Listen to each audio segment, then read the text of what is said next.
Oke, baik teman-teman semuanya, kembali lagi dengan AR Mahmud bersama Opung Parbelak. Ya teman-teman, di video kali ini para pembenci seperti Said Didu, Koni, Rismon, Rocky Gerung berani-beraninya nyenggol-nyenggol Jan Etes, anaknya Wakil Presiden Gibran. Mereka tidak hanya membenci Pak Joko Widodo, membenci Mas Gibran, ternyata juga membenci Jan Etes, cucunya Pak Jokowi. Iya, jadi mereka seperti Said Didu, Koni, Rismon ketakutan. Takut kenapa? Nanti Jan Etes jadi presiden. Sekarang aja bapaknya Jan Etes ya, Mas Gibran, jadi wakil presiden, mereka ketakutan. Ya berusaha ingin memakzulkan, berusaha mereka ingin melengsarkan. Apalagi ini masih lama Jan Etes loh, sekarang umurnya berapa sih? Ini kok kelihatan banget bencinya kepada Pak Joko Widodo, sampai cucunya, bahkan makamnya ibunda Pak Jokowi pun ya mereka tertawakan, mereka perolok-olokkan. Udahlah, hei para pembenci Pak Joko Widodo, kalau kalian benci kepada Pak Jokowi, jangan bawa-bawa cucunya, memalukan. Aparat hukum sepertinya masih dalam kendali Solo. Itu fakta, karena bayangkan Abraham Samad hanya podcast langsung dipanggil terkait dengan ijazah Joko Widodo. Pertanyaan saya, sampai kapan negeri ini dikendalikan oleh Joko Widodo? Aparat hukum? Apakah menunggu Jan Etes cucunya jadi presiden? Gimana Said Didu? Takut ya nanti cucumu tidak jadi apa-apa? Takut ya nanti cucumu tidak jadi presiden? Aduh, Said Didu, Said Didu. Ya biar makin seru lagi obrolan ini teman-teman, seperti biasa kita masih bersama Opung Parbelak ya. Mari kita simak videonya sampai selesai biar teman-teman tidak gagal paham, oke?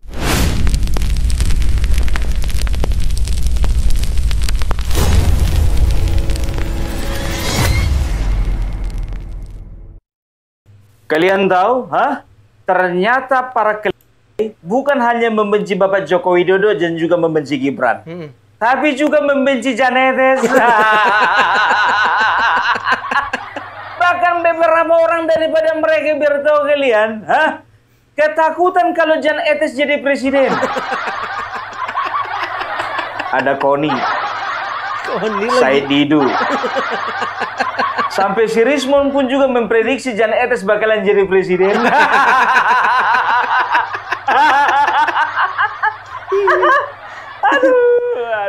Aduh. Ingat sekali lagi ya, aku bukan sedang membinatangkan orang lain, tidak. Ya, kenapa aku katakan karena bodoh dan bebal. Iya. Aduh, kita lihat dulu ya. Mulai dari Said Didu. Aparat hukum sepertinya masih dalam kendali Solo. Itu fakta, karena bayangkan Abraham Samad hanya podcast langsung dipanggil terkait dengan ijazah Joko Widodo. Pertanyaan saya, sampai kapan negeri ini dikendalikan oleh Joko Widodo? Aparat hukum? Apakah menunggu Jan Etes cucunya jadi presiden? Kok lari-lari kok ke cucu?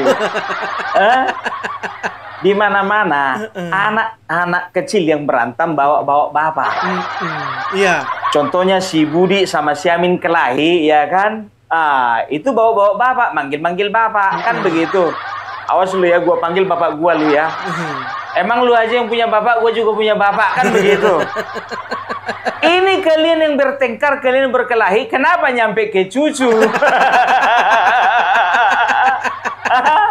Takut kau cucumu itu nggak bisa jadi apa-apa nanti? Takut kau cucumu nggak kebagian jadi presiden? Said Didu. Nyelam dulu kau di laut sana lah, biar agak jernih dulu kepalamu itu. Semenjak kau nyelam di laut kemarin itu sambil teriak-teriak oligarki. Makin ngaco aja kau ngomong. Iya. Apa namanya, laut di situ kadar garamnya tinggi kali ya.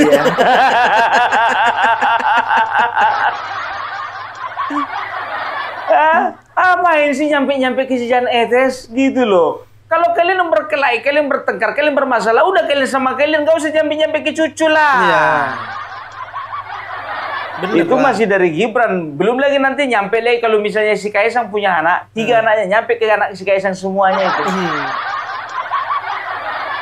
Alah, Said Didu. Ini lagi si Koni. Karena ini bahaya. Kalau ini dibiarkan, misalnya saja nih Pak Prabowo 2 kali dan Gibran 2 kali misalnya. Di hari mereka selesai, itu Jan Etes sudah umur berapa? Loh, bisa saja kan Kalau cita-cita? Banyak banget ya. Woi, amin. Mbak Owi ya? Siap. Pantaslah takut si Koni. Rupanya dia tahu kalau Jan Etes juga cita-citanya jadi presiden.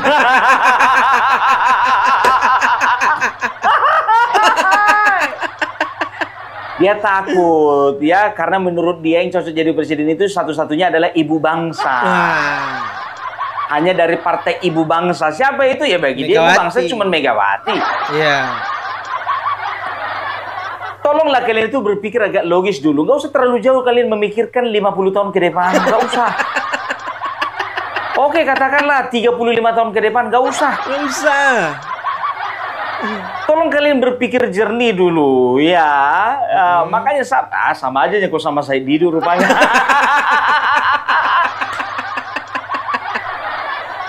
Begini, jujur aja ku bilang, ya kan, kalau misalnya Jan Etes, dia anaknya Gibran anaknya Jokowi, kan begitu. Udah ketahuan bibit bobot bebetnya, Iya, jelas Pak Jokowi. kan begitu. Nah, yang gerak sekarang itu Said Didu, Sunarko juga gerah, Forum Purnawirawan juga gerah. Karena apa? Karena mereka ketakut ya, apa namanya, kesempatan untuk jadi presiden nanti dibalap sama anaknya Bapak Joko Widodo dan sama cucunya. Nggak gitu-gitu juga kali. Iya, apa kata si Koni? Coba bayangkan kalian, kalau Prabowo 2 periode, Gibran 2 periode, nanti Jan Etes umur berapa? Iya, umur berapa? Sekarang katakanlah Jan Etes umur 10 tahun, ya kan? Katakanlah umur 10 tahun, ya kan? 2 periode nanti Prabowo Gibran. 20 Umurnya tahun. berapa? 20 tahun, kan begitu. 2 periode lagi Gibran katakanlah jadi presiden. 10 tahun, 30 tahun, Iya. kan begitu. Belum cukup umur, tenang aja lah kau. Masih ada jeda 5 tahun. Gak usah terlalu mengada-ada lah, Koni. Koni. Ya? Koni, aku mau nanya dulu. Itu kemarin itu, apa namanya, file rahasia negara samamu. Masih kau pegang? Hah? Mana suaranya? Mana suaranya? Filenya. Katanya ada rahasia negara. Katanya ada rahasia politik. Katanya ada rahasia orang-orang penting. Mana? Kalau dibongkar nanti ini akan menjadi bom waktu. Mana? Banyak kali gayamu, banyak ceritamu. Koni. Aduh, Koni di mana sekarang? Nggak ada hidungnya. Dan tahu ndak kalian, bukan cuma itu, ya. Siapa namanya itu, si Rismon juga ketakutan kalau Jan Etes jadi presiden. Dengarkan kalian ini ya. Orang dikunci gimana dobrak setelah Gibran jadi presiden nanti si Jan Etes, anaknya Jan Etes, cucunya Jan Etes yang jadi presiden. Karena ini bahaya. Dihitung. Nanti abis Gibran, Jan Etes, anaknya Jan Etes, cucunya Jan Etes. Jauh banget. Aduh.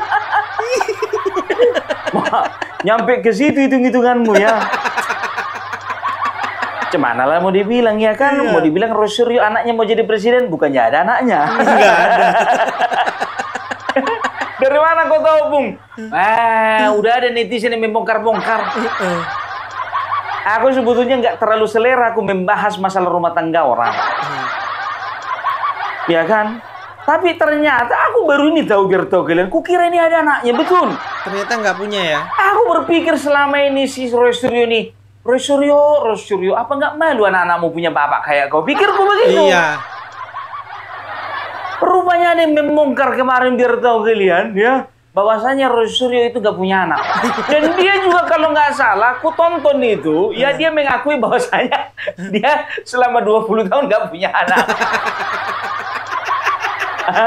Aduh, sekarang begini Roy Suryo, kita mau punya anak nggak punya anak, kalau bicara akhlak ya itu tergantung kedekatan kita sama Yang Maha Kuasa.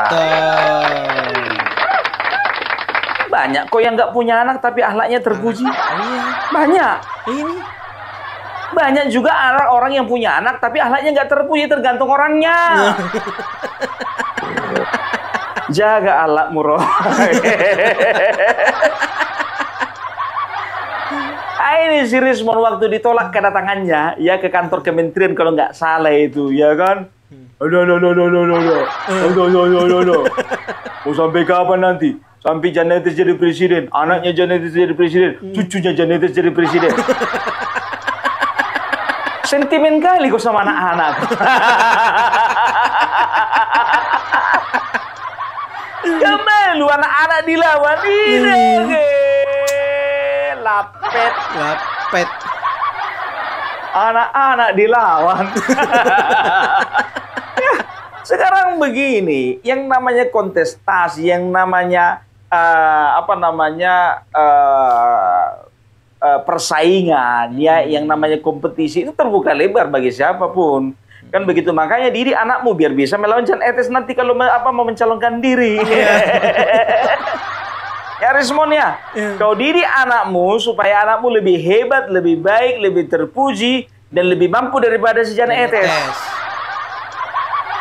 Gak usah kau langsung ketakutan kayak gitu kau. Kayaknya nggak mampu gitu ya. Aduh. Dan juga biar tahu kalian ya, masalah MBG ya, itu si Rocky Gerung ya. Rocky Gerung kemarin itu bikin status dia. Suruh Jan Etes makan MBG. Iya Bung ya. Ini program adalah inisiatif dari Bapak Presiden, Bapak Prabowo. Kenapa Jan Etes yang disuruh makan? Kenapa sasaran tembakmu itu Jan Etes, Rocky Gerung?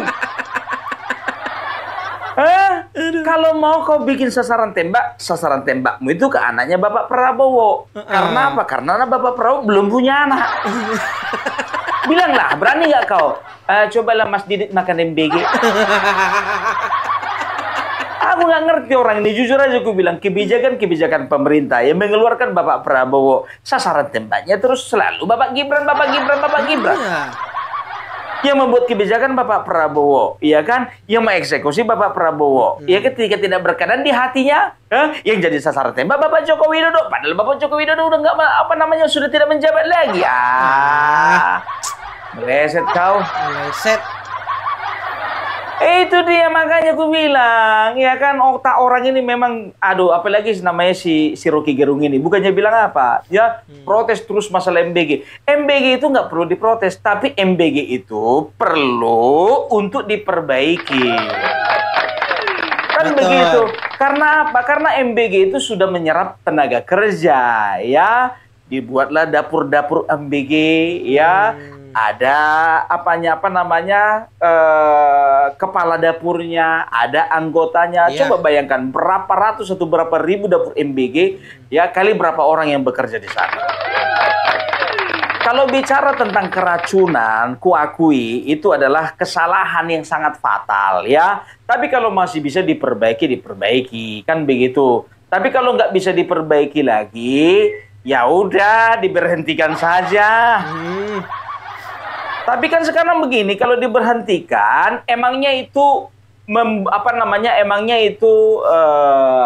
menyelesaikan masalah. Memang iya, mungkin masalah satu terselesaikan, tapi masalah pengangguran. Iya. Dan lucunya lagi, biar tahu kalian, yang namanya si Rocky Gerung ini kemarin di Riau, ya, hadir dia kalau nggak salah dalam acara apa itu? Dalam acara, pokoknya ada kaitannya dengan MBG lah. Kita perhatikan. Kita perhatikan ini. Rocky Gerung. Ini dia. Saya ada di sini untuk menyaksikan satu event yang memungkinkan kita percaya bahwa niat baik Pak Presiden Prabowo untuk menghasilkan generasi yang berpikir bisa dimulai dengan keamanan di dapur-dapur SPPG. Itu intinya. Jadi pencernaan kita itu sebetulnya tidak dimulai di mulut, lalu dibuang di anus. Pencernaan kita dimulai di pintu dapur SPPG. Dan itu dipastikan tadi oleh Pak Kapolda melalui Dr. Wahono yang menjelaskan secara ilmiah sehingga saya mengerti bahwa ada jaminan bahwa ketika bahan makanan selesai, dia ada dalam status layak cerna. Setelah itu diangkut oleh mobil Badan Gizi Nasional. Kita ingin mobil Badan Gizi Nasional ini tiba di pintu-pintu sekolah murid-murid kita. Jangan sampai mobil ini berubah menjadi mobil ambulans yang membawa pasien dari sekolah pergi ke UGD. Jadi sekali lagi Polda Riau Polda lain butuh untuk belajar dari Polda Riau. Bahwa kepastian gizi itu juga dihasilkan karena sikap etis dari mereka yang mengurus SPPG. Terutama Ibu Ketua Bayangkari, Ibu Dina, mengajarkan kita untuk detail itu dipentingkan. Karena racun tidak dihasilkan oleh bumi, racun dihasilkan oleh salah kelola dapur-dapur itu. Sekali lagi, terima kasih Pak Kapolda mengajak saya untuk melihat secara langsung bahwa efektivitas dihasilkan oleh skrutinitas. Ya, itu pentingnya setiap jejak bahan pangan itu diuji secara klinis, dihasilkan secara etis. Tumben lurus otakmu.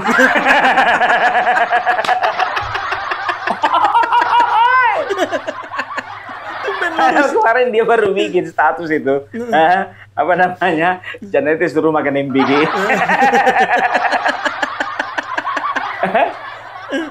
Dia turun untuk tinjau dapur. Aduh. Ya mudah-mudahan lah untuk kedepannya tetap lurus.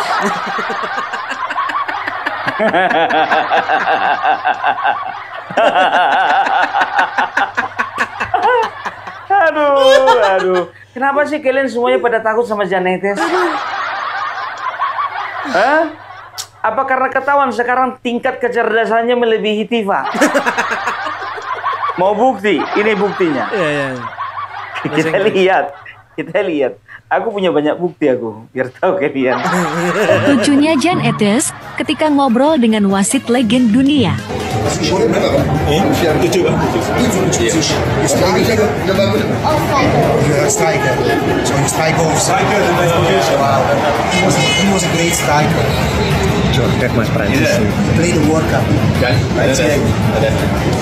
Mr. Juris, the best striker in the world. In the world, yes.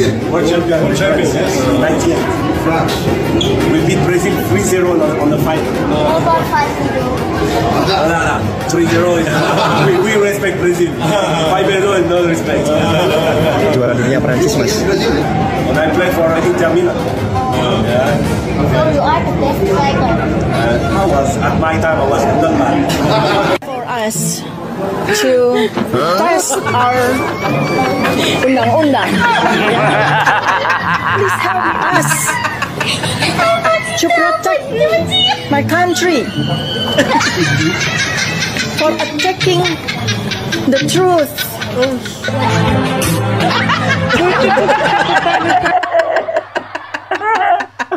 Jadi sekarang begini, dari segi berbahasa aja pun, ini si anak siapa si Tipa ini suka kali kemarin itu ya, dia mengatakan bahwasanya Mas Gibran itu nggak tahu apa-apa. Gibran itu tidak tingkat pendidikan rendah. Gibran itu nggak mampu berbahasa Inggris dengan baik, kan begitu. Sementara dia pun juga bahasa Inggrisnya undang-undang nggak tahu. Ternyata nggak usah dibandingkan dengan Gibran, dibandingkan dengan Etes pun masih lebih pintar Jan Etes daripada si Tifa. To test our undang-undang. Please help us to protect our country. Sampai sekarang aku nggak pernah ngeliat si Tifa ngobrol sama orang Barat. Yang diajak ngobrol Roy Rismond, Roy Rismond, Roy Rismond, Roy Rismond. Asal berbahasa Inggris ini lihat teks. Ya katanya punya koneksi di 23 negara. Kalah apa? Kalah apa? Kalau ceritanya ini punya apa namanya koneksi sampai PBB.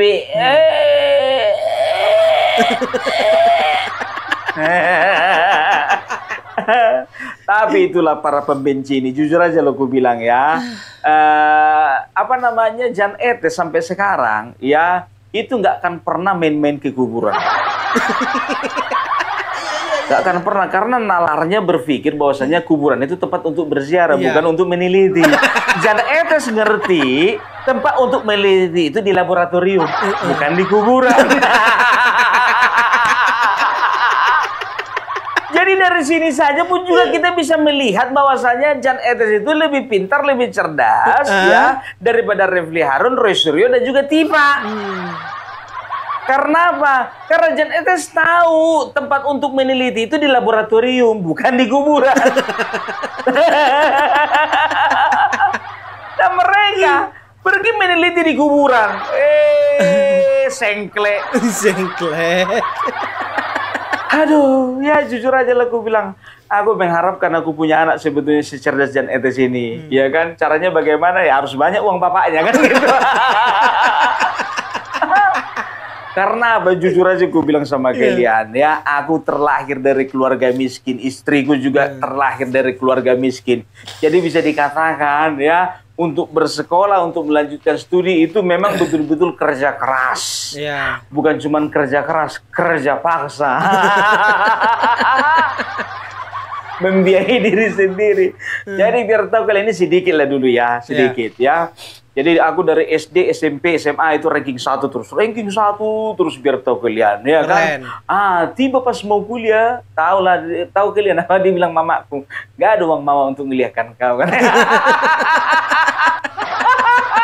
Jadi apa gunanya aku pintar, aku bilang lagi gitu kan dalam hati.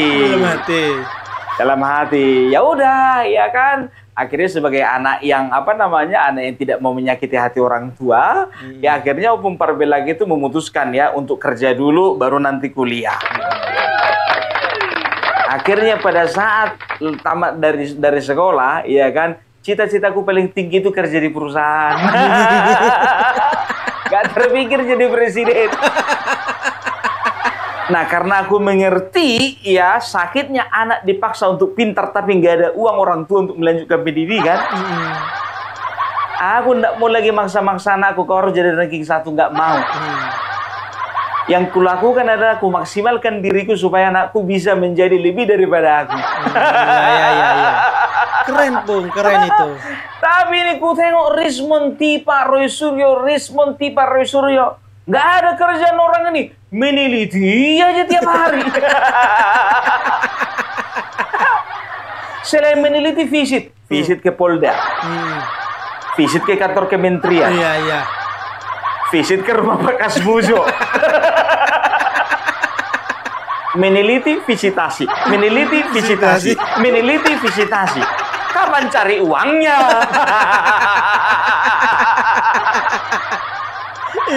Tapi aku dengar satu channel, ini ada satu channel ya, nggak perlu kusebutkan apanya. Katanya ya, Rismond sama si Tipa ini katanya lagi kontra. Kontra kenapa? Karena ternyata uang buku hasil jualan mereka dimakan si Tipa semua. Ya, kan nama channelnya apa ya? Aduh, nggak usah aku kasih tahu lah nama channelnya. Apa namanya? Inisial channelnya itu dari huruf M, ya kan? Dikatakan di situ katanya si Tipa korupsi dia. Bayangkan kalian nggak jadi pejabat aja korupsi, uang kawan jadi korupsi. Makanya si Rismond waktu ke makamnya Ibu Jokowi Widodo itu apa namanya nggak ikut dia karena apa? Karena merajuk. Aku disclaimer dulu ya, aku nggak tahu berita ini benar ya atau salah ya kan. Ya kalau misalnya kalau kalian kepengen tahu kalian cari aja lah, capek kalian carinya itu. Nah ya, jadi apapun ceritanya, jadi begini saja ya. seorang manusia yang berkualitas itu ya akan memperhatikan apa yang dia ucapkan, apa yang dia kerjakan, apa yang dia pikirkan. Itu dia, ya. Jadi kalau misalnya apa yang diucapkan, apa yang dipikirkan, apa yang dilakukan negatif, ya berarti kualitasnya pun negatif. Betul. Kan begitu. Tapi kalau misalnya apa yang diucapkan, pikirkan, dan kerjakan adalah positif, maka kualitas hidupnya itu pasti positif. Iya. Makanya jangan pernah tonton channel-channel negatif, biar jangan negatif otak kalian.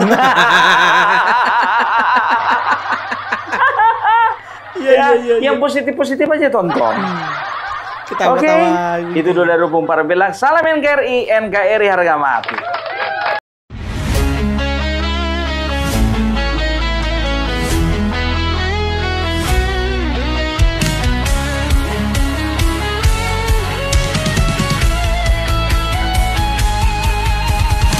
Dari utara sampai ke timur, suara jujur kini bergema. Bukan cuma cari viewers, tapi kebenaran yang utama. Melawan hoax dengan fakta, cerdaskan bangsa kan menjadi nyata. Satu nusa, satu bangsa, bersatu lawan penjajah logika. Kami adalah YouTuber Nusantara, bersatu untuk lawan hoax bersama. Tak gentar terus berkabar untuk bangsa demi masa depan Indonesia. Kibarkan semangat, ayo maju, tapaki jalanmu dengan ilmu. Nyatakan ke semua media, kebenaran selalu juaranya. Runtuhkan narasi penuh benci, hujat fitnah bertebaran, hancurkan negeri. Bersatu kita semakin teguh, YouTuber Nusantara maju. Bukan sensasi, bukan tipu daya, kami berdiri dengan berita nyata. Rakyat butuh cahaya, dan kamilah yang utama. Kami adalah YouTuber Nusantara, bersatu untuk lawan hoax bersama. Tak gentar terus berkabar untuk bangsa demi masa depan Indonesia. Bersama rakyat kita kuat, saring dulu sebelum sebar. Cinta damai benci hoax, kami YouTuber cinta Indonesia.